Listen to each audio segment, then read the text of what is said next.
Assalamualaikum warahmatullahi wabarakatuh.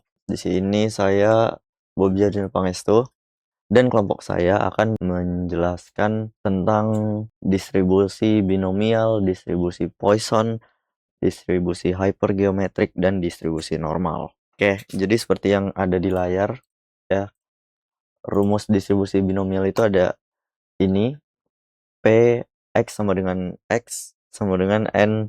Jadi seperti yang ada di layar rumusnya itu ini, di mana yang baris pertama ini tuh peluang kejadian sukses sebanyak berapa kali gitu. Nah, yang ini kombinasi X dari N. Dan yang ini peluang sukses. N-nya itu adalah total percobaannya. Oke, terus ini cara menghitung rata-rata di distribusi binomial, cara menghitung variansi, simpangan baku, koefisien kemiringan, koefisien keruncingan. Gimana sih cara kerjanya distribusi binomial? Mari kita ikutin. Jadi kita tuh perumpamaan lah. Ada seorang atlet ya. Seorang atlet tuh atlet penembak sasaran gitu. Jadi seorang atlet penahan memiliki akurasi tembakan sebesar 80%.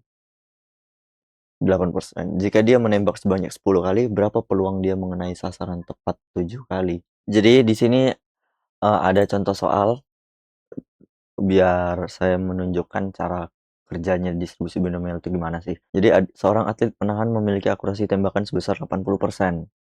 80%. Jika dia menembak sebanyak 10 kali, berapa peluang dia mengenai sasaran tepat 7 kali? Menembak sebanyak 10 kali. 10 kali itu masuknya ke total percobaan. Jadi kita tulis di sini. Jawab. Total percobaannya berarti N ya. N berarti 10. Lalu X ini jumlah suksesnya ya. X ini jumlah suksesnya. Peluangnya itu 80%. Berarti peluang P sama dengan 80% berarti 0,80. Nah, kita ngikutin yang seperti rumus ini ya guys. Nah ini. Jadi kalau kita masukin ke rumus ini rumus distribusi binomial. Jadi kalau rumus distribusi binomial ini dengan soal yang ini kita masukin ke rumusnya binomial. Jadi akan seperti ini ya guys. P X sama dengan 7 sama dengan, sabar ini kita luasin lagi guys. Sama dengan N-nya berapa? 10 dan X-nya 7. Oke. Terus kita kalikan dengan peluangnya tadi 0,8. Sabar guys. 0,8. Lalu kita pangkatkan X pangkat 7. Lalu kita kalikan lagi dengan 1 kurang 0,8 10 10 itu N-nya ya. Nah, seperti ini guys. Jadinya kalau kita masukkan ke rumus. Jadi X-nya itu 7, N-nya 10 ini sebagai N ya di sini tadi. Nah, N itu 10 di soalnya. Lalu X-nya itu 7. Kemudian peluang pangkat X. Nah, peluangnya tadi 0,8 dipangkatkan X yaitu 7. Lalu dikalikan lagi. Kita lihat rumusnya lagi. 1 dikurang peluang. Lalu ditutup. Pangkat N dikurang X. Berarti N-nya tadi 10. N-nya 10 dikurangin 7. X-nya 7. Nah, langkah menghitungnya. Jadi kita hitung kombinasinya dulu guys. Berarti 10 dengan 7. Sama dengan 10 per 7. 10 kurang 7. Sama dengan 20 kali 9 kali 8. 3 kali 2 kali 1. Sama dengan totalnya 100, salah salah. Totalnya itu 120. Tanda seru itu apa sih, Bang? Nah, ini itu penyebutannya itu faktorial. Jadi 10 faktorial per 7 faktorial dalam kurung 10 kurang 7 faktorial. Jadi ketemulah hasilnya, totalnya semuanya itu 120, oke? Lalu kita ke langkah kedua. Ini langkah satu ya, guys. Kita ke langkah kedua. Ini kita giniin dulu. Langkah kedua. Yang kedua itu menghitung nilai pangkat. Hitung nilai pangkat. Kita menghitung nilai pangkat ya, guys ya. Tadi nilai pangkatnya berapa aja? Ini kan, ini nilai pangkat nih. Ini nilai pangkat. Kita hitung ini dengan yang ini, guys. Karena yang ada pangkatnya cuma 2 ini. Nah, ini kita hitung jadinya kita hitung 0,8. Jelek banget 8-nya, sorry guys. 0,8 pangkat 7 itu berapa sih, Bang? Oke, 0,8 pangkat 7 ya. Pangkat dipangkatkan 7. Hasilnya berapa, Bang? Nah, hasilnya 0,20. 0,20. Mana tadi? Ini kita kecilin dulu, guys, biar kalkulatornya kelihatan. 0,297152. Nah, ini pangkat yang pertama udah kita ketemu hasilnya. Lalu kita ke pangkat yang kedua. Yaitu 1 kurang 0,8 pangkat 10 kurang 7. Gimana sih, Bang? Nah, itu gampang, guys. 0,8 dikurang 1 kurang 0,8 berapa? Ya, benar. 0,2. Tutup. Soalnya ini kan ini pangkatnya di luar soalnya. Pangkatnya di luar. Nah, berarti 10 kurang 7 berapa? 10 kurang 7 itu 3. Oke, kita tulis di sini 3. Jadi ini yang ini kita kurangin dulu, yang ini terus kita tutup dapat hasilnya ini, lalu kita yang ini kita kurangin di sini. Nah, oke. Itu ya, guys. Oke. Ini udah dapat nih, udah ketemu 0,2 pangkat 3. 0,2 pangkat 3 berapa? Kita mempunyai teknologi yang namanya kalkulator. Jadi kita pergunakan ya, guys. 0,2 pangkat berapa tadi? 3. Oke. Hasilnya 0,008. 0,008. Oke. Jadi udah ketemu nih. 2 ini udah ketemu nih, 2 ini. Nah, 0,20 dengan 0,8. 0,008. Oke. Sekarang ini langkah kedua ya. Sekarang kita ke langkah 3. Langkah 3 apa sih, Bang? Oke, langkah 3 itu kalikan semua hasilnya. Jadi kalikan semua hasil. Jadi kita kalikan semua hasilnya yang kita peroleh tadi dari sini, semuanya tuh kita kalikan. Nah, kita kalikan, guys. Langkahnya itu P X sama dengan 7 sama dengan tadi berapa?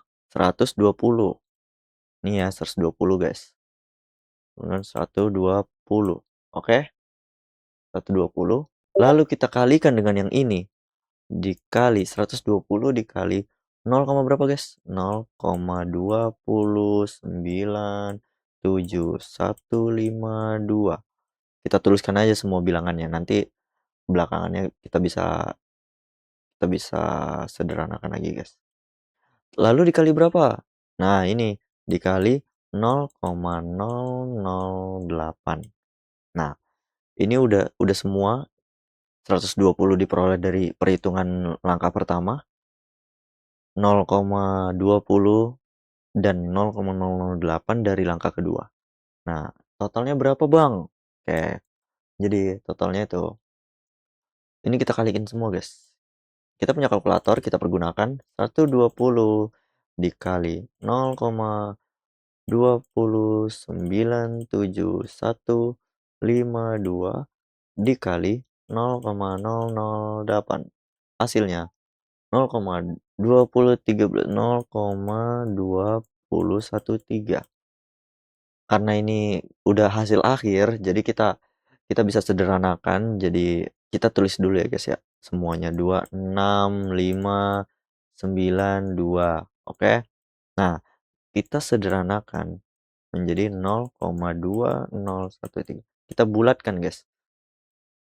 3. Nah, jadi ketemu hasilnya ini 0,2013. Jadi hasil akhir peluang atlet tersebut mengenai sasaran tepat 7 kali adalah sekitar 0,2013 atau 20,13%. Nah, dipersenkan, ini kan desimalnya. Kita ubah ke persen, jadinya 20,13%. Ya, sekarang kita masuk ke contoh soal. Oke. Anggap saja kamu melempar koin adil nih sebanyak 5 kali, berapa peluang munculnya 500 tepat 3 kali. Oke, kita memakai pin ya, soalnya saya nggak bisa memakai Excel, jadi kita penjelasannya pakai pin aja. Oke, kita tulis dulu P X sama dengan. Nah, ini apa X-nya? X-nya itu adalah peluang yang pengen kamu berhasil mendapatkan 500. Kita kan tadi udah ngomong, tadi kan 3. Tadi kita tulis 3. Oke. Sekarang untuk NX-nya. Nah, NX-nya itu berarti untuk N itu total percobaan melempar koin kita. Melempar koin kita misalnya nih kita mau 5. Oke. 5. Dan X-nya kan tadi itu 3. Nah, sekarang untuk probabilitasnya PX. Probabilitasnya kan setengah ya. Jadi kita buat 0,5. Oke. Nah, 0,5 ini 3. Nah, ini yang sini tadi ya, ini lihat. Nah, oke. Sekarang kita tutup sekali ya, jangan lupa ya, otomatis sekali ya. Terus kita masuk ke ini berarti 1 kurang P. P itu kan 0,5, berarti 0,5. Oke. NX berarti ini. Berarti 5 kurang 3. 5 kurang 3. Oke, ini caranya ini. Jadi pertama-tama kita hitung dari C. C-nya dulu ya. Kita hitung dari C-nya dulu. C kan 5,3 atau 5,3. Berarti sama dengan 5 faktorial per 3 faktorial. Terus 5 kurang 3 faktorial. Nah, jadi ini berapa 5 faktorial kan tadi 5 faktorial itu 5 kali 4 kali 3 kali 2 kali 1. Oke, jadi kita pakai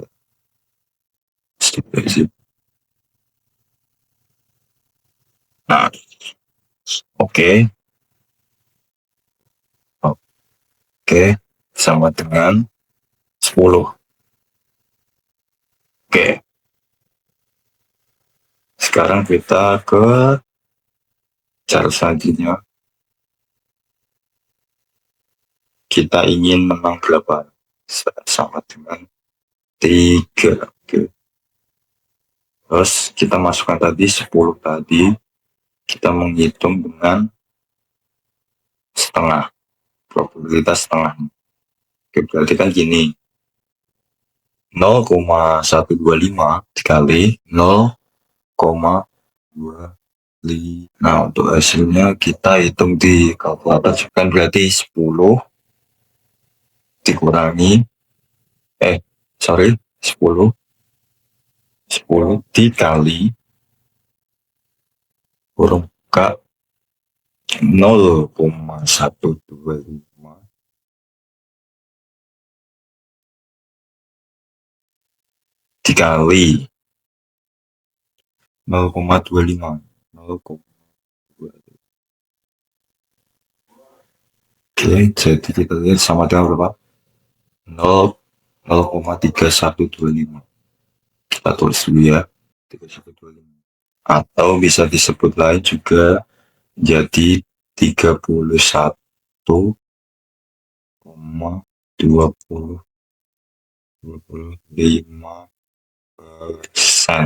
Oke. Ya, lanjut yang kedua, distribusi Poisson. Kalau binomial tadi, jumlah percobaannya pasti. Poisson ini dipakai buat ngitung peluang terjadinya suatu kejadian dalam rentang waktu atau area tertentu. Ini ada rumusnya di rumus distribusi Poisson, di mana lambda rata-rata terjadinya kejadian tersebut, adalah bilangan natural sekitar 2,71828.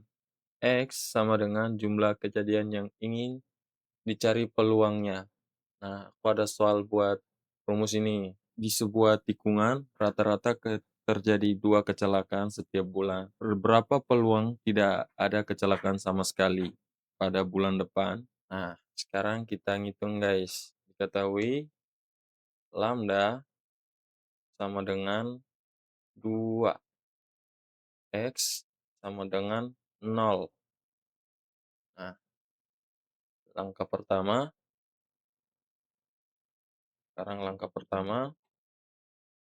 peluang buka X sama dengan 0. Itu sama dengan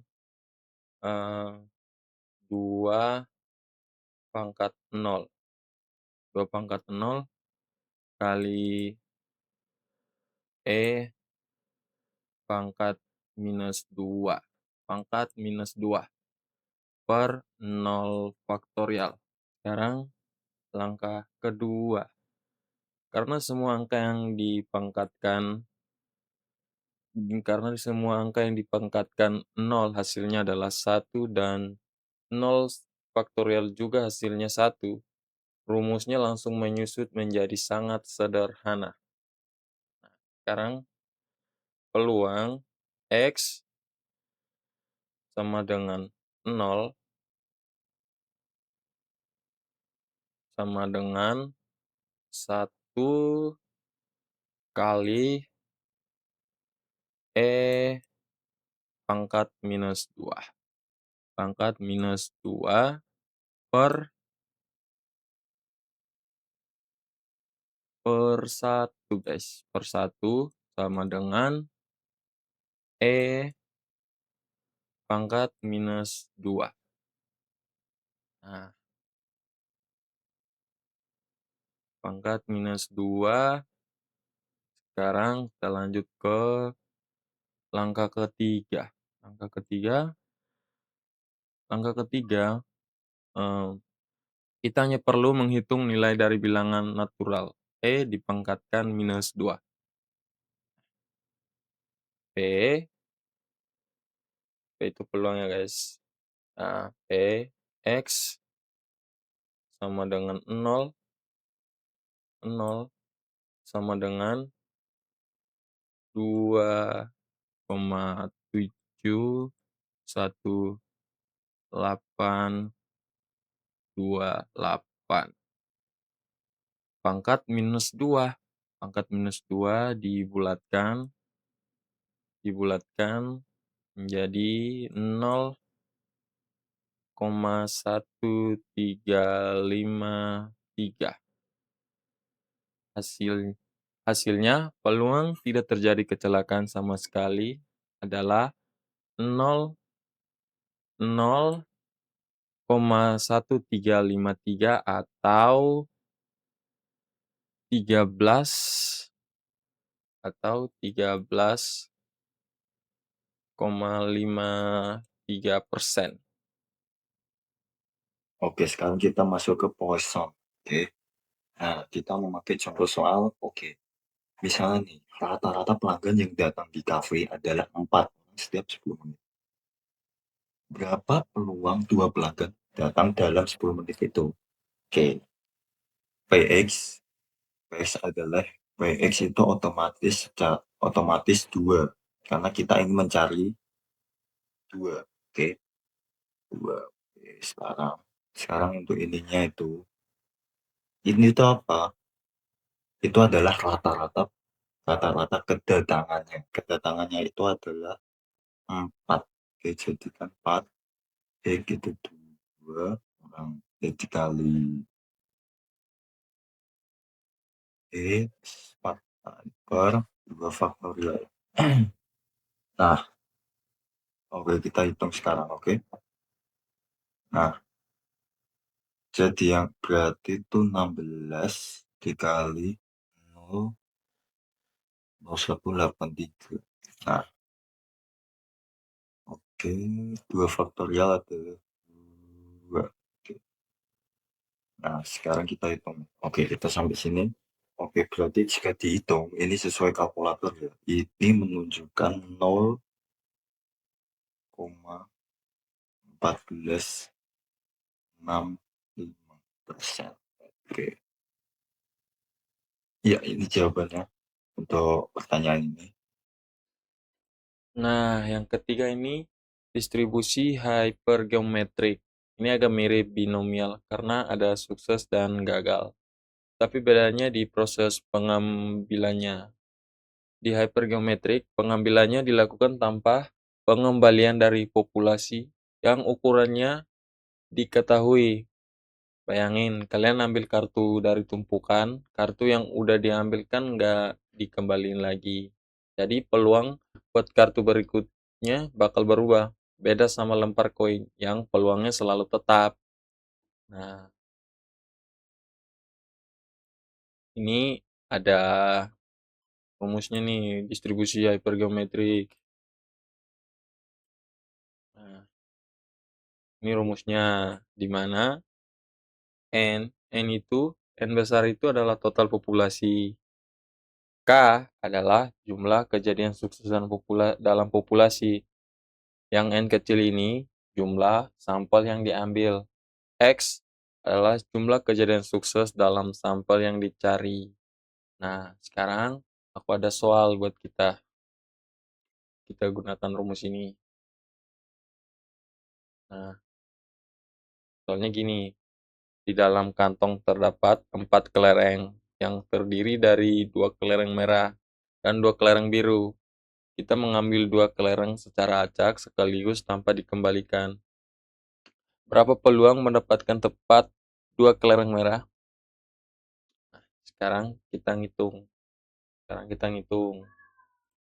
Nah, dari rumus yang tadi diketahui N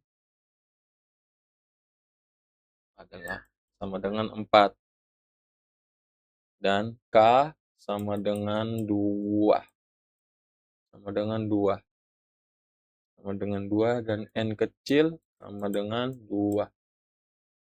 X sama dengan 2. Nah, sekarang angka pertama nih. Langkah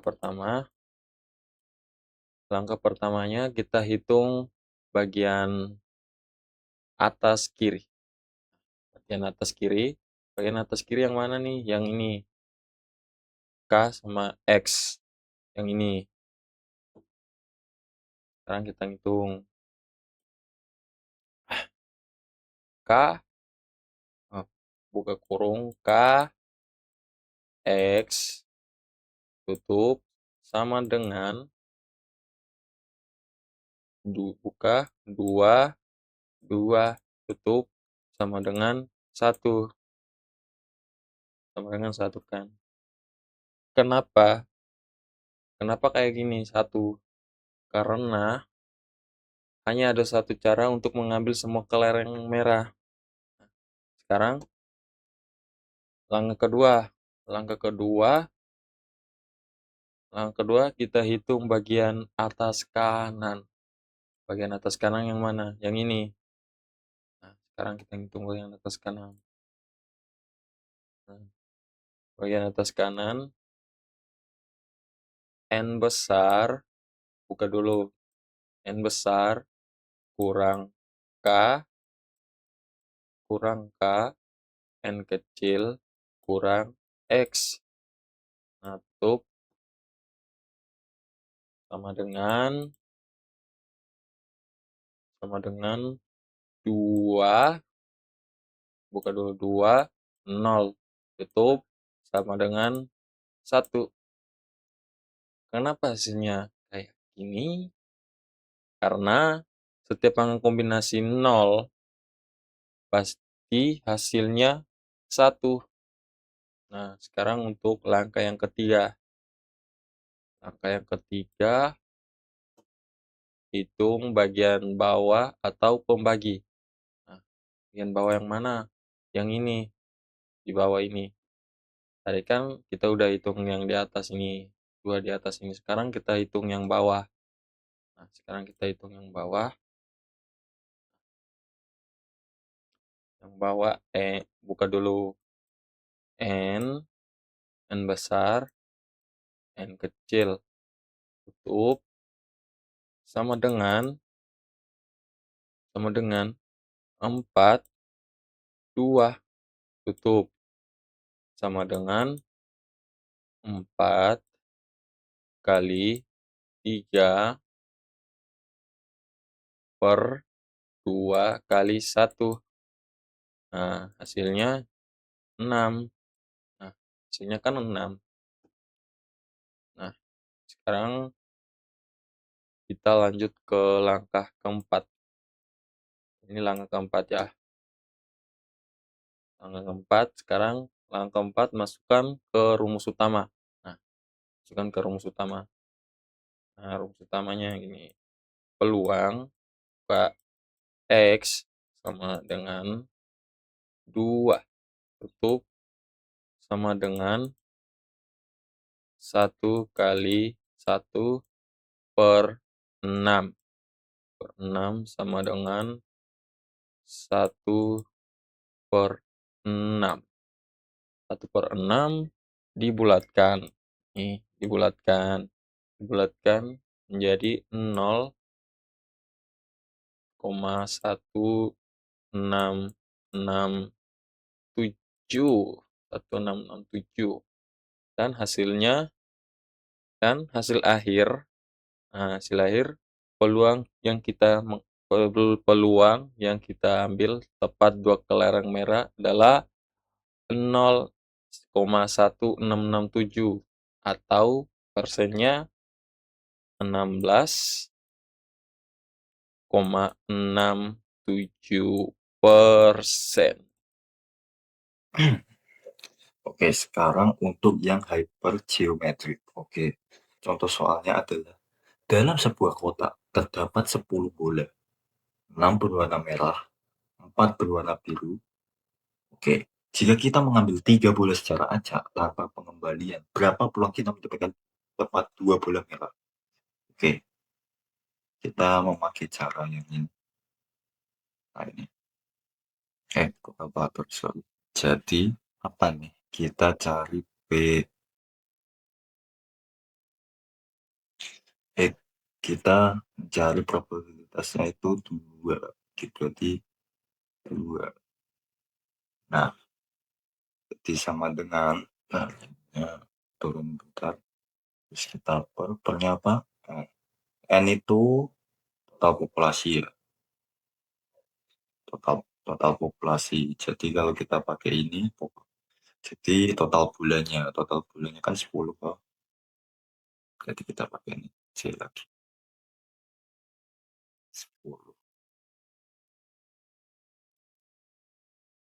10,3.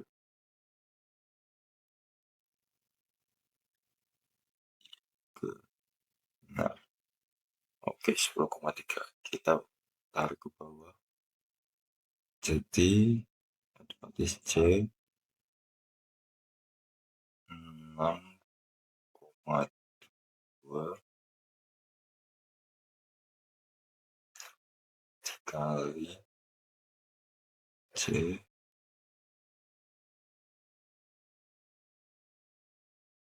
4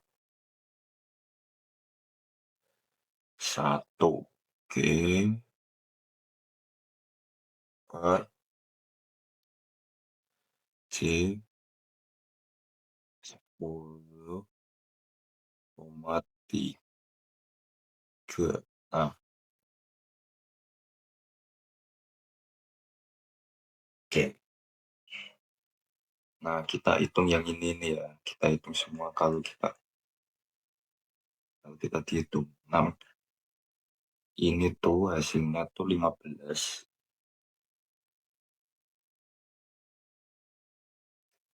15 terus otomatis dikali 4 per 120.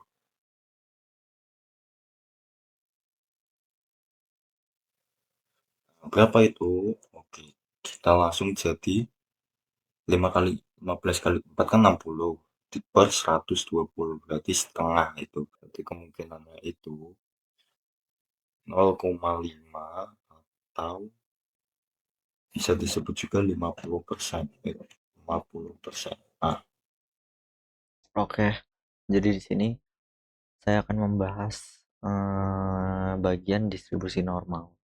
Sebenarnya tuh distribusi normal tuh lebih simple dari ketiga ketiga distribusi yang sebelumnya kita bahas. Tapi justru yang terlihat lebih lebih gampang, tapi justru itu yang paling penting di statistika ya, yaitu distribusi normal ini. Ini beda sama tiga distribusi sebelumnya. Kalau yang tadi itu buat data diskrit yang bisa dihitung satu persatu gitu. Distribusi normal ini buat data kontinu, kayak tinggi badan, berat badan, atau nilai ujian. Grafiknya berbentuk kayak lonceng, simetris kiri kanan. Jadi kayak rata-rata, median, dan modus nilainya sama dan ada tepat di tengah. Sebagian besar data itu ngumpul di tengah, di sekitar rata-rata, dan makin ke ujung nilainya makin ekstrim, peluangnya makin kecil. Jadi itu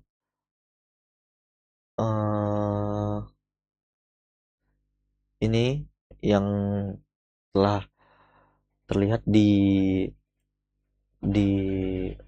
layar ya. Ini ada rumusnya, rumus untuk distribusi normal. Tampak sederhana ya, lebih sederhana dari tiga distribusi yang tadi.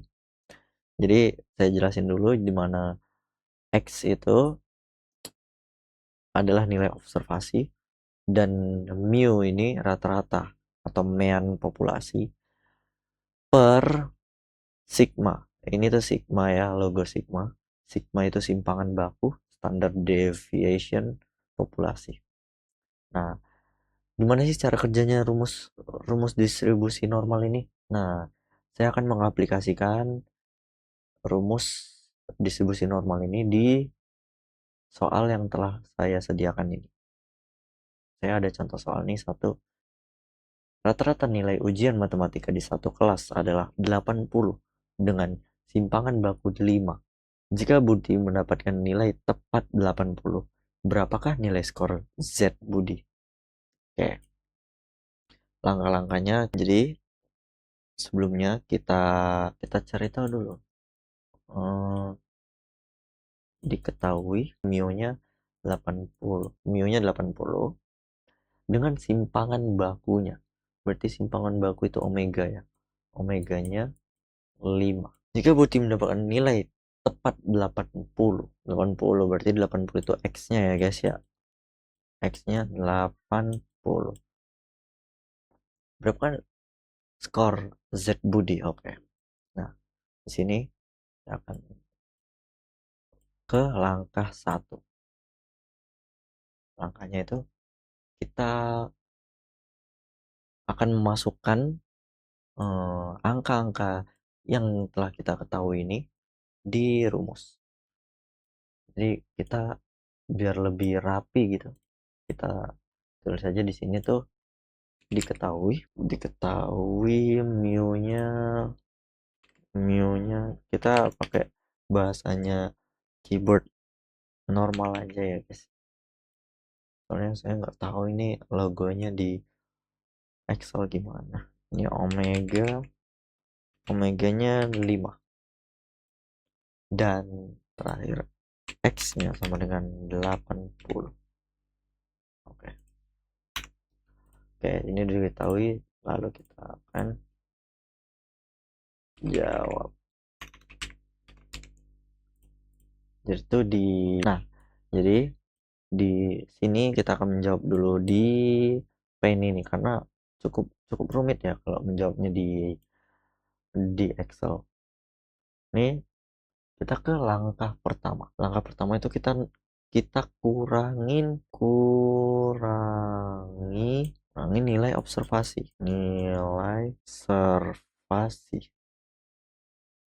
Observasi dengan rata-rata.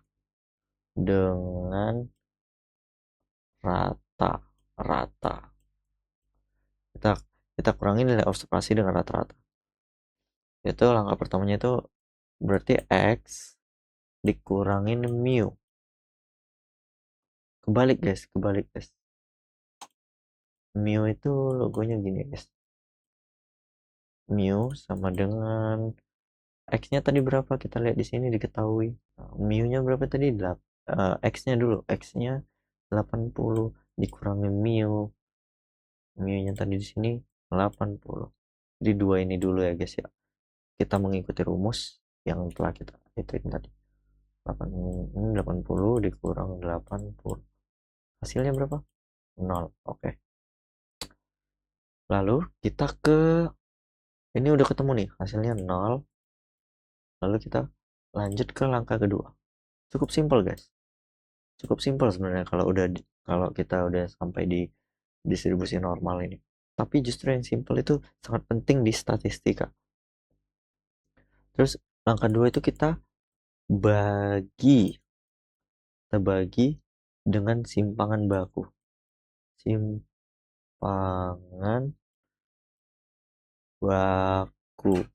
Kita bagi dengan simpangan baku. Caranya gimana? Gini. Ini kan simpangan baku nih. Z sama dengan 0/5. 0 dapat dari mana? 0 dapat dari langkah pertama tadi. Kita kurangin nilai observasi, dapatnya 0, jadinya di sini 0. Ini kan tulisannya bagi simpangan baku, berarti 0 dibagi 5. Kenapa 5? Karena simpangan bakunya itu 5. Nih, simpangan baku itu omega ya guys ya. Nah, ini simpangan baku. Sabar kok amburadul gitu. Simpangan baku. Ini simpangan baku. Jadi 0 dibagi 5 berapa guys? 0 tentu saja. Nah, udah gampang. Kita udah menemukan. Jadi jadi hasil akhirnya itu skor Z Budi adalah 0. Skor Z-nya Budi adalah 0. Artinya, posisi nilai Budi tepat berada di tengah-tengah.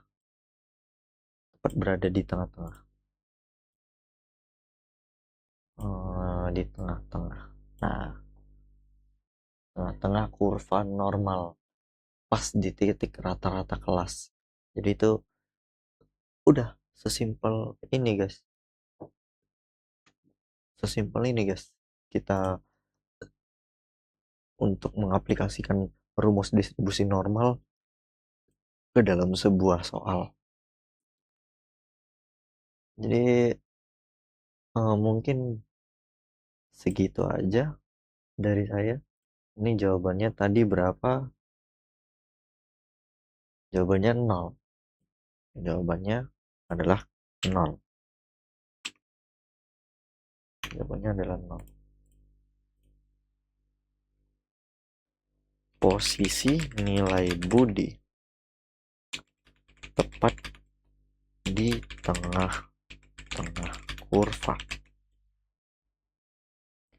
Posisi nilai Budi tepat di tengah-tengah kurva. Jadi jawaban dari soal saya ini, yang saya berikan contoh soal ini untuk kita kerjain bareng-bareng itu adalah 0. Udah segampang itu, guys. Jadi mungkin untuk 4 distribusi ini untuk penjelasan dasarnya sudah cukup sampai di sini. Selebihnya selanjutnya teman saya Bilal Abiantara yang akan menjelaskan contoh soal. Oke, sekarang untuk contoh soal yang normal, distribusi normal. Oke. Anggap aja nilai ujian matematika siswa SMA berdistribusi normal dengan rata-rata 75 dan simpangan bagunya itu 10. Berapa peluang seorang siswa mendapatkan nilai kurang dari 85? Oke. Pertama-tama kita cari ininya dulu. Cari kedua ininya. 3 ini maksudnya. Berarti kan kalau kita memakai perumpamaan itu, nah, berarti kan untuk pakai perumpamaan 85. Ini adalah yang ini kita cari. Berarti kan kita Z sama dengan 85 dikurang 75 itu adalah rata-rata. Oke, untuk simpangan bakunya kan tadi udah disebutkan jadi itu yaitu 10. Oke, hitung adalah 10 per 10. Nah, 10 per 10 berapa? Sama dengan 1,0. Oke, nah bagaimana kita mengetahui itunya distribusinya mana? Nah, pertama-tama kita membuka tabel Z dulu ya. Tabel Z itu, nah ini. Oke, pertama-tama kita cari 1,0. Berarti kita mencari 1,1 ini. Nolnya ini. Berarti jawabannya adalah, nah ini. 0,84134. Oke, kita tulis dulu.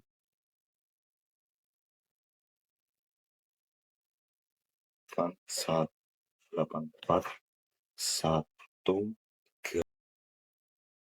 Oke, atau kalau bisa dibagiin, kalau di persenin itu berarti kalau di persenin 4-nya hilangin aja. Kalau di persenin adalah 84,13%.